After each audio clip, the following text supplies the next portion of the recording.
कि हे प्रभु, किन किन पापों की क्या क्या जो है पहचान है, और किन किन योनियों में ये पापी जीव जो है जाया करते हैं, तो कृपा करके मुझे बतलाइए भगवान। तो भगवान ने बतलाया कि नरक से आए हुआ जीव जो है पापियों, और ये चांडाल जाति में जन्म लेता है, और ब्रह्म हत्या करने वाले का जन्म के बाद में क्षय रोग से पीड़ित हो जाता है,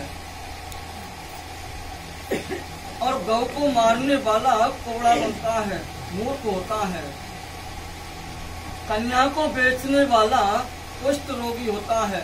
जो लोग कन्या दलाली करते हैं वह सफेद कोढ़ रोग से पीड़ित होते हैं। स्त्री को मारने वाला, गर्भ को नष्ट कराने वाला, ये दोनों भील जाति में उत्पन्न होकर के जीवन भर रोगी रहते हैं। अगम स्त्री से गमन करने वाला नपुंसक होता है, और गुरु की पत्नी से गमन करने वाला दुष्चर्म रोग से पीड़ित होता है। और मांस खाने वालों के दांत जो है अति लाल होते हैं, और जो लोग मदिरा का सेवन करते हैं, पौवा लगाते हैं, उनके दांत जो है काले पाए जाते हैं। और जो है जो दूसरों को न देकर के स्वयं मिष्टान खा जाता है, वह गलगंड रोग से पीड़ित होता है। जैसे भगवान का प्रसाद लगाया और वो 2-4 व्यक्तियों के लिए नहीं दिया, वो स्वयं गटक कर जाते हैं, ऐसे लोगों को गलगंड रोग से पीड़ित होना पड़ता है, गले के रोग से पीड़ित होना पड़ता है। इसलिए भगवान का प्रसाद जो है 2-4 व्यक्तियों को तो जरूर ही होना चाहिए। सही। और श्राद्ध पक्ष में अशुद्ध अन्न देने वाला सफेद कोढ़ रोग से पीड़ित होता है।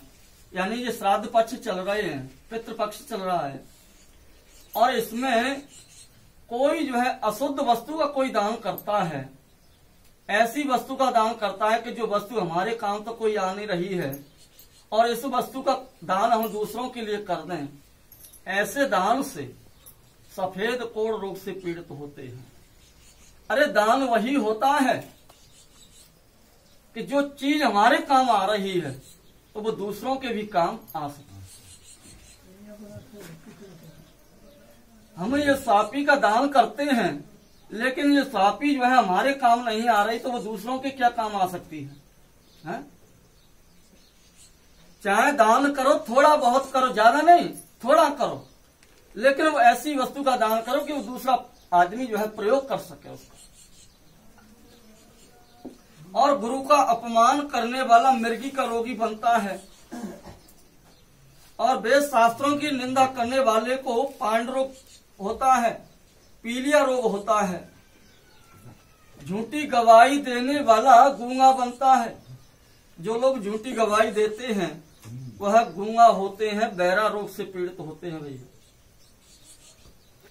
गौ तथा ब्राह्मण को लात मारने वाला लंगड़ा होता है, और असत्य बोलने वाला हकला होता है। जो लोग झूठ बोलते हैं, खामा झूठ बोलते हैं, ऐसे लोगों को हकला होना पड़ता है। कभी झूठ नहीं बोलनी चाहिए, और बंधु झूठ के बराबर दुनिया में कोई दूसरा पाप नहीं है, और सत्य के समान दूसरा कोई धर्म नहीं है। सदा सत्य बोलना चाहिए, झूठ नहीं बोलनी चाहिए कभी भी। और गोस्वामी तुलसीदास जी भी कहते हैं रामचरितमानस में कि धर्म ही दूसर सत्य समाना, आगम निगम पुराण बखाना। हमारे जो वेद शास्त्र हैं ये भी बार बार में यही बखान करते हैं कि भैया सत्य के समान कोई दूसरा धर्म नहीं है, और झूठ के बराबर कोई दुनिया में पाप नहीं। कभी झूठ नहीं बोलनी चाहिए, सदा सत्य बोलनी चाहिए। साच बराबर तप नहीं, और झूठ बराबर पाप। जाके हृदय साच है, श्रुता के हृदय आ है?